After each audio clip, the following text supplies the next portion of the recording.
Welcome back to Become a Calm Mama. I'm Darlene Childress. I'm the host of this podcast. And sometimes I have an episode that I call Confessions. And it's where I talk about something that I'm learning about myself or something I'm working through. And a lot of times I'll talk about this with a friend of mine. And on this episode, I invited my friend Kristin LaFontaine to talk to me about this concept that I call fix it and fuck it. It's this cycle that I've been in my life where I get anxious about something and then I go into like a hyper fix it mode, then I get discouraged and then I give up and I go into like these fuck it's. And I talk about kind of what this is all about. This is a really great introduction to therapeutic model called internal family systems that I have been studying. Starting in a few weeks, I'm going to do a 3-part series on some of the concepts that I'm talking about in this episode about internal family systems. So this will pique your interest. I'm going to dive into it more.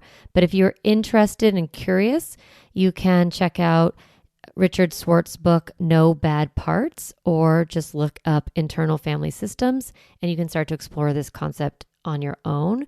Yeah, I really think this is a very interesting conversation that I have with Kristin, all about my personal growth when it comes to ultimately becoming a person who feels safe inside and can trust themselves. So let's get into it. Hello. Hi. You can hear me. Okay. I don't have any of my mics set up yet. So. Okay, set that up, girl. Okay, there's this one right here. Testing 1, 2, 3. Is that better? Oh, like it is better. Mm-hmm. If I turn it up a lot? Yeah, that's clean. Okay. So is this one okay as long as I speak into the mic? Yes. Okay. Hi. Perfect. Hey. How are you? Full-blown summer. Pepper, she ran into the neighbor's yard and they have 2 mean dogs. And so she has wounds on her from like a couple nights ago. And I'm just not an alarmist. My kids are like, we need to get her to the vet. And I was like, she's fine. Like I looked, there's like little superficial wounds. Oh, she has like this huge gash. Like she needs stitches. I feel like the worst dog mom. So she's finally going in at 3:30 today. But I'm seeing her like lick this huge open wound and she's like panting. And I just feel, that where you're like, I didn't know. Like, of course it's an emergency, but I didn't know. I don't know if it opened up or if I don't know how I missed it. So I don't know. But that's I love that saying, like, I'm not an alarmist, because I'm not either. And then sometimes I think some people go hyper aroused. I almost go hypo aroused. Like, nothing's wrong. And it kind of maybe goes along with what I want to talk about with the fix it and fuck it's, because it's not quite the same, but it is sort of it might be a coping strategy, right? If there's a lot of chaos in your life, or it feels like you've taught yourself to not overreact to the things because there's too much to react to, and then you don't know what is an emergency or what's not.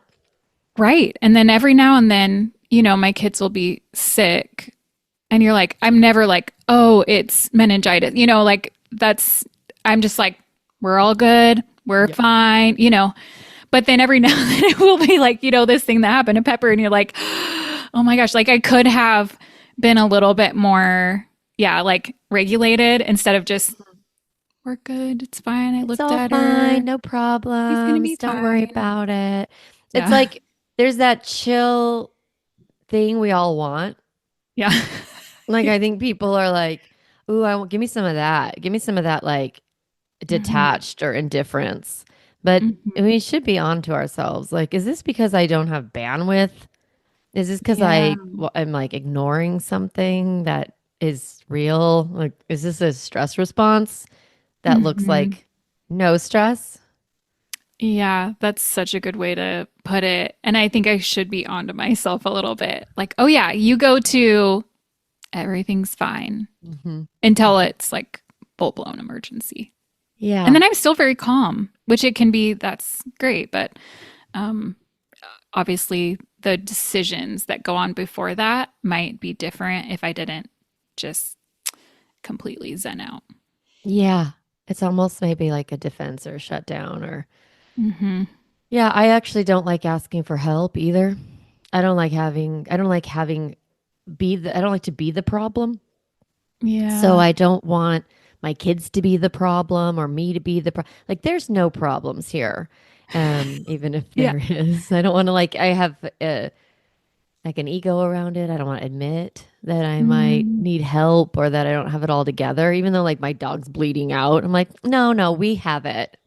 Yeah, right. Where I was like, well, she has to get her shots anyways, so I'll just request it over the little app versus like I should have called them yesterday, and been Uh-huh. like, should I take her in? But I was just like, I'll wait till they respond on the app. And, yeah, it's like I don't want to like be a problem. Yeah, or make Oh, more work for interesting. yourself. That's unnecessary, especially if Yeah. you're in burnout. Yeah, you have 5 kids, so Hmm. probably that's been a very good strategy for the last 10 years to not go to like, Yeah. you really do need to steady the ship all the time. With as a Hmm. mom in general, we have to like, it's Yeah. okay, we're okay. That's at Hmm. least what our kids want us to do. Not I everyone can know, do right? it. Yeah, they look to us for that. Like, are we Mm. okay? But then your kids are like, are you gaslighting me? Because I'm pretty sure there's a Yeah. problem here, especially as Yes. they get a little older and they're on to you. Yeah, I find that they're like kind of trying to create some alarm. They're like, did you see this? Have you seen this? Do you see her licking? Do you see her panting? Do you see her Uh, thing? uh, I'm like, I think she'll be fine yeah, she'll be before I fine. saw the huge open wound. So, Yeah. Well, I wanted to talk about it's funny because I'm doing this training on internal family systems, and that's like hmm. a modality is therapists and coaches can use to help you unravel your patterns, like where they're Hmm. coming from, because the concept is that we are always protecting ourselves from pain, and that when we're little or at some point in our lives, it could be in adulthood too, that you get this wound and then you have this system inside of you that wants to protect the part of you that got hurt and make sure it never gets hurt again. And that part that got wounded is called an exile and it gets kind of pushed away and drowned out. And then we have these protectors and there's a manager and a firefighter. There's two kind of types of protectors. And I'm always thinking now when anybody talks or I talk about myself, I'm like, ooh, which part is this? You know? Like either the manager or the firefighter or Yeah. other parts. Or is, yeah, well, it's like the strategies of maybe not paying attention or not taking alarm. Like, I'm not an alarmist. It's like, oh, well, maybe that has something to do with your wounded area or something you're protecting. It doesn't have to be a wound, it's just something you're protecting. And then you have either that's your manager part who's like, this is how it works and this is how we do it and this is what we're going to do and they have the plan and the order, or Yeah. it could be your firefighter part who's like, oh shit, there's a problem here, let's shut that down. Mm-hmm. Yeah, Is it usually, it's always one or the other, right? Or is it sometimes a mix? they work together sometimes, for sure, the protective system. And what I want to talk about is the fix its and fuck its, right? This concept that I have. And then I want to frame it in internal family systems because it's really been interesting to me to find that I've had parts I've named in the past, but without realizing what, like, we all do it. We all have like ability to reflect on parts of ourselves and go, oh, this is the part of me that's really critical, or Yeah. this is the part of me that's reactive, or this is the part of me that shuts down. I think we all know that we have these strategies, but framing it in this protective system, it gives us a little more access to like love those Yeah. parts instead of being critical of them. Mm-hmm. No, I Yeah. like that. I've always loved your concept about fix it, fuck it. Because it's very Yeah. relatable. So I'm going to share a little bit. And I was like looking in my notes to see when did I write about this the first time or when did I start to think about it? And it must have been like 2018, maybe even earlier. But when I named the pattern, but I've kind of always had it. And so I think for me, what happens is that there's something in the environment or circumstance or having an extra kid or someone passing away or my husband loses his job or uh, the my friend group feels insecure. It could be relational, it could be circumstantial. something in my world happens and then I get afraid. Yeah. And what those fears are, variety of fears, fear of not belonging, fear of not having enough, fear of getting hurt. Like, so I have these fears. And then what I do, my manager is the fix its. Mm. So what it looks like is I just get hyper focused on creating order. Hmm. And I wrote like it's like when something feels chaotic, either inside or outside, I want to get back into control. I want to feel safe. So I think control, we overuse it a lot, but I think it's like I'm obviously feeling unsafe or I believe I will be unsafe. Like it's protectives are looking forward to figure out how to prevent pain. Right. Yeah. And so I have this strategy that it's like, then I over plan. Mm. And I think of it as like over organize, over productive, over plan. Um, I over create sometimes. I over criticize. That's also part of it, just being really, really critical, especially of my body. That's one of my favorite fix its is to go to my body and say, everything is wrong with my body and I better fucking fix it. Right. I get like really obsessed with not letting my body get out of control, which to me means weight gain. So it's like, then I go into the fix its of my body, but I can also go in the fix its like when my kids were in elementary school. I went into like a kind of a stress response with their school and I wanted to like fix the elementary school system Mm. and it felt chaotic and I don't know if it was or not, but it felt like it to me. So I need to get in there and organize and when Trump first became elected, it felt very scary to me. So then I like created a advocacy network for women to get plugged into service. Like Hmm. big scale sometimes or Yeah. small scale in my own life where I like really get organized with my time, get really organized with my diet. And the fix its for me look kind of good. Yeah, I Like, was gonna say on the surface, you're like, all of that is those can be good things, but it's like mhm. what's motivating that, what's Yes. driving that is the Yeah. And it's question. hard to turn to someone and be like, wow, I'm going to clean up my diet. And them say, well, you must be in an active stress response. Right, right. Yeah. It doesn't look like that. Like it doesn't appear that way. Or it, I haven't really done it in this business very much. Like in my parenting work, it's been the most pure place for me. It's like a playground. It feels very pure. But I Hmm. think there's been times on the back end where I've been critical, like, okay, I'm going to make a launch plan and I'm going to do this 7 steps. And like, I get kind of into that and I gravitate towards step program and I created a step program. Like, I want order. Yeah. Um, and do you have questions? Go. Probably helpful to have a reference point of a place where you're not totally in that like cycle of fix it, fuck it. And then you can kind of refer back to like, oh, I actually feel a little bit more flowy, or I don't know how you describe it, or intuitive in this place versus like motivated by your is that what you call it? The protectors. Yeah. Yeah. Uh, um, well, it's an interesting question because I don't know if I really spent any time for so long in the middle. Mm. And it's finding the middle between the swing that has been the work. Because though the fix it's, like I said, they look really good.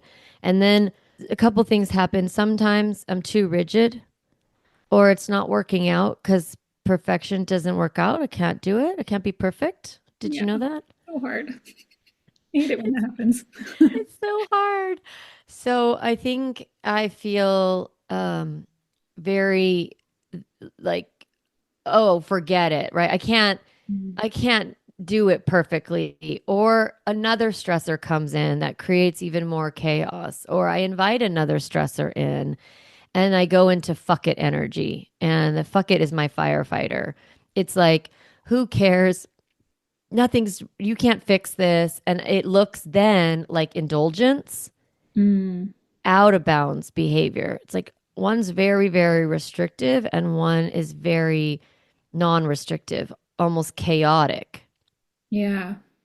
And Like, that looks like maybe over shopping. Noticed recently that one of my main I don't give a fuck feelings is like I just buy clothes, a lot of clothes. Like I one time I'll just sit on a Saturday morning on my phone and just order stuff. That's just I don't know, that comes out of like over restriction, or I mhm. eat like I make brownies and I eat five at one time, which I don't even want. Yeah. You know, I just kind of like, who cares? Almost like a vacation mode Hmm. feeling. Yeah. Yeah, Is that you're what you tell nodding. yourself? Like, who cares? Or it doesn't, is it in reference to the other one? Like it doesn't matter anyways, or it doesn't even work, or, Yeah, I'm actually not in control. I can't fix anything. It's very low self-esteem. It's like, look at how hard you try, and yet you can't even accomplish it. And you really aren't anything. You aren't good. You aren't good enough. Like Mhm. that's where the exile wound starts to get activated, right? That old wound. It's like the manager does so much work. My fix-its do so much work, trying. And yet they can't quite make it happen. And so then the wounded part still comes out. And Yeah. then the firefighter comes and the fuckets are like, nope, let's shut Mhm. this all down. Let's numb. Let's not, Yeah. try so hard. Let's let it go. And it's from it's not freedom. It's very low self-esteem, soothing, Mm. coping in a way that is, ultimately damaging, Yeah. but feels short-term okay. Do you think it's kind of like, how people kind of fail ahead of time? It's like, well, if I'm just kind of a loser now, then at least, and I can admit it to myself, then nothing anyone says or what anyone sees matters because I already know the truth about it, because I'm just. Yeah, it's a way of like sabotage or failing in advance or not sticking to the plan. Hmm. Um, let's see, that feels fix it energy. You didn't stick to the plan. You're not following through. Like it's mean, and then that's where the firefighter's like, well, you're obviously never going to achieve what you want ever. So let's just give up. Mm-hmm. And Yeah. yeah, that's that fix it, fuck it cycle that I can look through my life and see the pattern over and over and over again. Hmm. And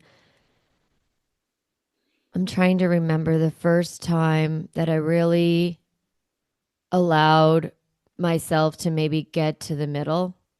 I hadn't really thought about it, but I do. I was in my life coach training program around 2019, and it was in getting in touch with hunger, like just being okay with being hungry. Because the fix it fuckets in my eating disorder look like not eating and being hungry, or overeating and, I now binge eat. That's not like a true for me, but I overeat sometimes or overindulge Yeah. um, outside of my strict plan. Mm-hmm. So, like, I'm not going to eat bread, say, and then that's part of the fix it energy. And then I'm like, eat four sandwiches that day or something, or like a bunch of buttered toast. And that's all I eat all day. And it's not like I ate three loaves of bread or something. It just is that kind of outside of what's actually healthy for me or feels good or serves my body in any way. Hmm. And so I kind of started to maybe explore like what would it look like if I just was hungry and just fed myself food, like being Yeah. in the middle. Hmm. Uh, And what happened when you were kind of playing around with that? Did anything? well, it's so scary. Mm. It's very scary because I don't know about that intuition or self-led space. I don't trust it. And I think that the fear is that the wounded part or the pain I'm avoiding is for sure gonna come. Like it's absolutely. It's like, okay, this week I'm not gonna watch television at all because I'm gonna be such a good girl. And then the following week, I like watched so much television because the restriction kind of leads to like an expansion. And Yeah. I don't know how to be a person who just does normal life, or I didn't know. Mm-hmm. And I just didn't know how to be in the middle. And I was so scared. If I'm in the middle, 100%, I'm going to go to fuck it all the time. Yeah. Like you can't survive without the manager. Like the manager is the Yeah. thing that keeps you on track and without that. But the manager is just like, we're going to be so managed, tightly managed that nothing can go wrong, which is impossible. Hmm. Mm. Yes, exactly. And so if I could not trust that in internal family systems, they call IFS. In IFS, we're afraid that the wounded part will take over Yeah.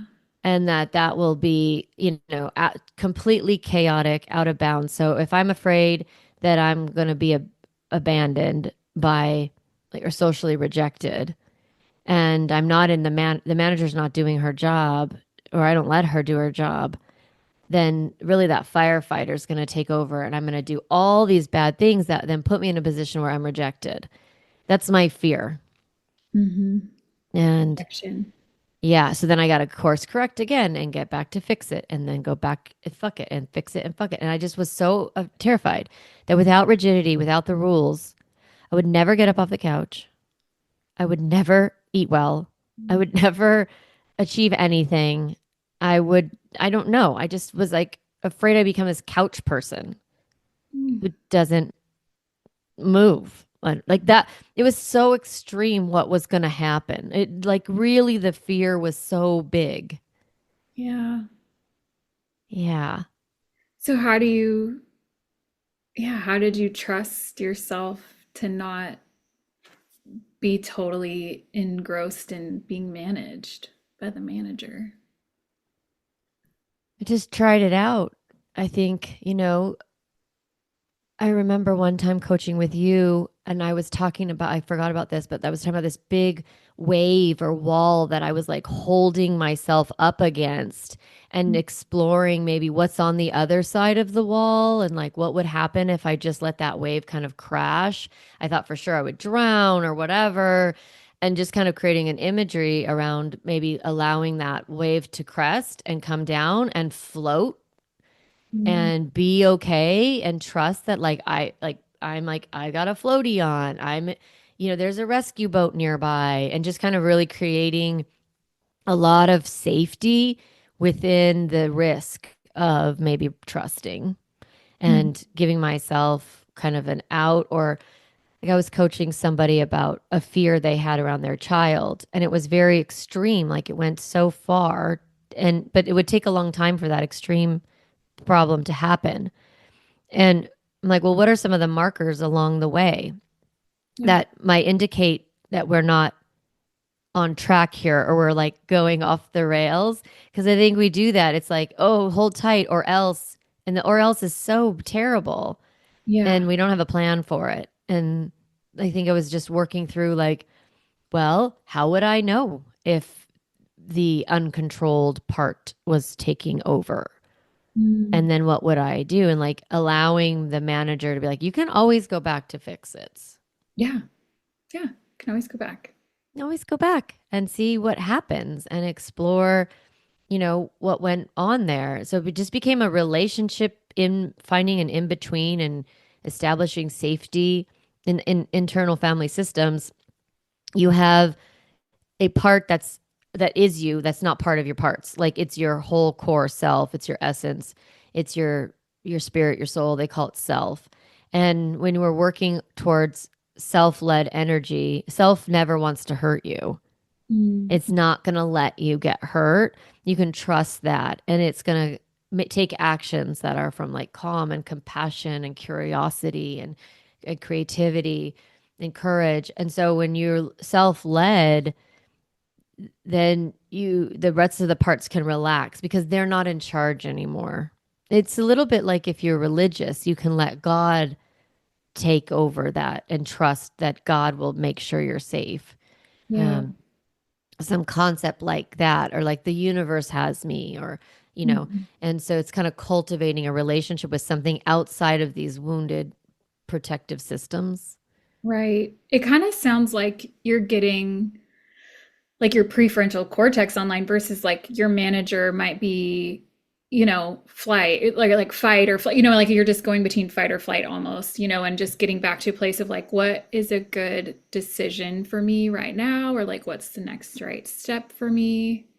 Yeah. Because otherwise the others they just will take you, it's like automatic kind of. Yep. Gonna get Totally. It's like kind of like that intuition piece, right? Like it. really being able to get really quiet. Like when I think about the hierarchy of healing and, we have like radical listening Yeah. and really paying very, very close attention to whatever the fix it, fuck it situation needs to be healed. And if that's like trust around the kids or or money or my body or my relationships or how I spend my time. I have a very complex relationship with time and getting to like, okay, what do you really want to do right now? And like, okay, I want to watch a show. Great. Let's check in after that show and see if you really want to watch another one or if you want to move your body or go do some other activity. And it's Mhm. befriending, they call it an IFS, but like becoming really close to those parts of you and working really in a small scale. I'm so global. The fixes and fuckets are very global. And this is a kind of a smaller scale of like within myself of right now, today, the next 40 minutes or 5 Mhm. minutes or this afternoon or this week or a season of my life. Yeah. That's so beautiful because it sounds like you're kind of shrinking time down to like you said, the global, like it just the fix it is like, let's come up with a plan. It's a 6 month plan, a 20-part plan. It's just like very linear way out to the future. And then, same with probably everything at the firefighters, just there is no time like for Yeah, the firefighter, there's no time. Like time doesn't matter. And it's, that's very interesting. Yeah. Like I never thought about that those manager parts of me really in the future so much and like making all these big plans and it's so overwhelming and that's like okay we have to create so much order over everything and then the firefighters like no time almost like ADHD like just now impulse like now Mhm. only and this is a little bit more of a middle space of like time exists but we don't have to be so far in the future we can just be now right, but not in but an impulsive now, like yeah. Doritos, candy, like the most dopamine in the moment, but it's like what actually feels good for me or what's nourishing or what. Yeah, Doritos candy. I'm gonna like keep You can that. tell it's summer break for me. I know. I think it's very fascinating. And I found like so I've been working on this for 5 or 6 years and really seeing so much freedom in my day-to-day life and in the way I think and feel about myself that almost it's like almost boring. Like I've been talking about this and like contentment oddly enough is a little bit boring like the firefighting and like preventing fires and putting out fires and creating having a feeling of chaos and having a feeling of drama that Mhm. everything is like falling apart and it needs so much action from me. A lot of my identity was built around those actions and my time was spent with those actions and when I'm outside of the chaos of it all and I have deep peace and deep contentment, and it's true, and I can live in the middle of the fix it and fuck it's and be somewhat healed. It's like, huh, I used to spend a lot of time criticizing myself and figuring out ways to fix myself, and I don't need to spend time doing that. So, what do I spend time doing instead? Which is fun. And Mhm. also, what do we do? Like, how do Yeah. we spend, especially when you stop raising kids? Yeah. So what can you answer that question? Like what does contentment feel like in your body, or what does it look like? And is that how you would describe a more middle place, contentment? Yeah, it's like peace, Mhm. contentment. What does it feel like in my body? It feels very settled in my tummy. Mm. Um, like it's a weight in my stomach, but not like in a bad way. It just feels like groundedness, I think, inside of my like core self feels grounded and weighted. So it's not so in the air, flighty, chaotic stress, like up in your chest and in your head and moving all around. It's much more of a seated place, like a Buddha maybe or something, like just kind of grounded and yeah, a lot more peace in my head. So I'm not Mm. spinning and spending time trying to like solve problems. But I gotta admit, it's a little boring. But I think it has to do with just creating. There's room for something new. I don't yet know what that is, and being okay and not trying to go to fix it. Yeah. Like for me, I think contentment feels scary. In the past, it did. I don't know if I shared this on the podcast, but one of the things that was true for me that I realized about hunger is because I had experienced sexual violence as a kid, that if I was a little hungry, then that kept me paying attention to my body and kept me safe. Hmm. And I had this relationship to hunger where if I was full, then I maybe wouldn't pay attention and I wouldn't be vigilant and I wouldn't be able to protect myself from harm. Yeah. So, but I couldn't be too hungry because I kind of needed to have energy to fight. Like, so I never went to anorexia. I was too hungry. Then you disassociate from your body altogether. That's not safe either. That's what sexual abuse, that's what I did when I was being hurt. And so I can't leave my body because that's not safe, but I can't feel safe in my body. Martha Beck says the only way we can feel safe is by not feeling safe. Mm. And so I had a lot of that experience, like of vigilance. And now when I have this contentment, I'm learning to be okay with it, that it doesn't mean I'm not paying attention. It Yeah. doesn't mean I've missed something and that I'm about to be attacked. Hmm. Like rewiring the parts, helping yourself feel safe in that middle space because the other two were your protectors. Yeah. And that's how you created a sense of safety for yourself. Yeah. Yeah. Yeah. Contentment for me was unsafe for a long time. Mm-hmm. So it's like, I think anyone listening, it's like you're like, here, be here now, be present. And maybe you don't quite understand why you can't be okay being okay. And trauma creates hypervigilance. Trauma creates that hyper aroused, or the firefighter could be hypo aroused, and then hypo arousal could be scary, and then you gotta kick back into the hyper aroused. It's not being at a neutral state of arousal. You're up or down. And so that neutral state, I mean, especially if you grew up in a lot of chaos, like neutral state means, oh shit, something is coming. And Yeah. so I've really had to spend time in neutral and in contentment and being okay so that I could learn that this is safe Hmm. without a big plan. Right. Hmm. Yeah. I mean, it makes perfect sense when you understand even like your nervous system because you're supposed to be in that kind of calm, neutral space where you can jump into hypo or hyper at any Hmm. moment. That's normal, but you're not supposed to stay there. But when you've stayed at both ends, you've just kind of fried yourself a little bit, and it doesn't feel safe being where you should, the normal place where you're ready to go either direction. Yeah. And Yeah. I'm thinking about biofeedback, like in neurofeedback. They teach your brain to stay in a certain brain pattern, and like your brain is like off, off, off, off, off, off, off, and it kind of keeps bringing it back to this midline, midline, midline.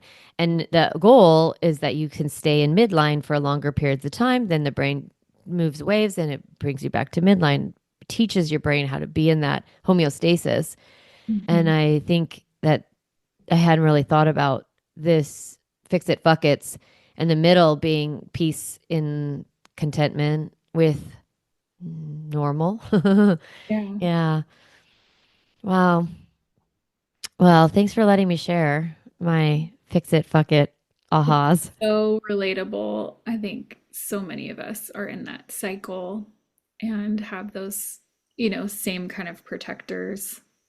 Yeah. And I think that, if anyone wants a takeaway, it's like you do have a self inside of you, right? You have a spirit, you have an essence, you have a core that isn't wounded, that is eternal, is infinite, is wise, is we all have that divinity within us, however you want to think about it. And you you can get to know that little part and learn to trust it, have a relationship with it. And I'm not a religious person, but it's like lay your burdens down, right, to God or to whatever deity you think of. And it's Mhm. like, what if you can lay your own burdens down with yourself and be Yeah. healed within your internal family system?